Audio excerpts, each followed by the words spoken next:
So here we are outside Thames Valley Police Station on a Sunday morning on Rotary Day, is that right? Could you gentlemen tell me what you're doing here?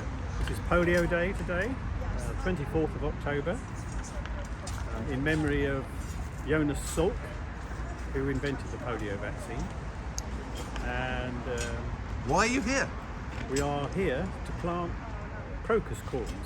Crocus corms have been picked because of their blue colour, and to reflect the fact that in India and other places, when people have had their vaccination and they are not literate, they put their small finger in a purple dye to show that they've had the vaccine and don't need any more.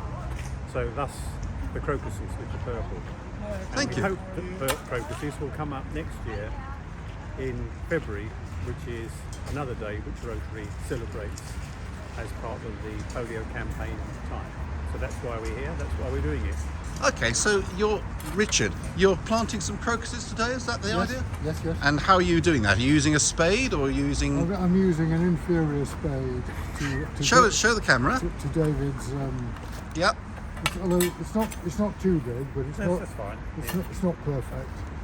And So we cut out a piece of turf Right. about a foot square and 2 inches deep, peel it back, put the corms in, put the turf back on top. So given that we're outside the police station, we don't want to make it appear as if we vandalised the place. So Absolutely, there we I go. agree with you. we are being supervised. We are being supervised by a police constable or a detective inspector or someone, well, I don't know who, but there we are. Fantastic. Anyway, And how many bulbs are you going to plant today? 4,000 corms today. 4,000 corms. Yeah. So it should take about 10 minutes. We've got a good team, so there we are. When can we see these crocuses appear, do you think? Hopefully February next year. Between February and March. And why is that important, that particular time? It's World Polio Day, I think. Next. So could you explain what we're doing for polio? Why is Rotary involved with polio? Polio is a Polio has been disease. working with the United Nations for the last probably 30 years now to try and eliminate polio as a disease, rather like we managed to eliminate smallpox.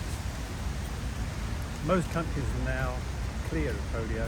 There's only 2 or 3 countries where it's still endemic, Right. and they're mostly in the Middle East, but we're very near to actually finishing the job, so this is the last bit.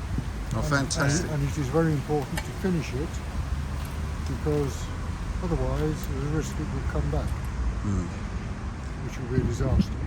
And then going forward, as we do in the First World, when babies are born, they get a polio shot after they're, I think, 6 or 7 months old, and that protects them going forward. And that's what we anticipate will happen once the polio is cleared. So there we are. Thank you. So Well, there's thank now- you for the work you're doing. And now we must get on with our job. Absolutely. Thank you for your time. Thank you. We're a minute behind now. We're in a bit